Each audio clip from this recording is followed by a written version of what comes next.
Merhaba, Hard to Seed Info kanalımıza tekrar hoş geldiniz.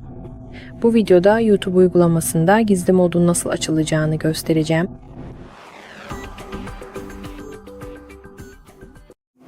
Mobil cihazınızda YouTube uygulamasını açmak istiyorsunuz.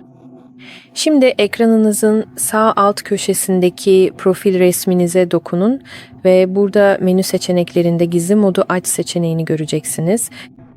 Buna dokunalım ve ekranın alt kısmında siyah bir mesaj belirecek. Bu artık gizli modda olduğunuzu belirtir ve profilinize giderseniz gizli modda olduğunuz yazacaktır.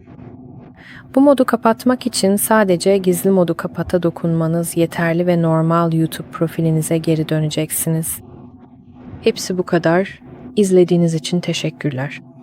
Eğer bu videoyu faydalı bulduysanız lütfen beğenin ve bu tarz içerikleri görmek için kanalımıza abone olun.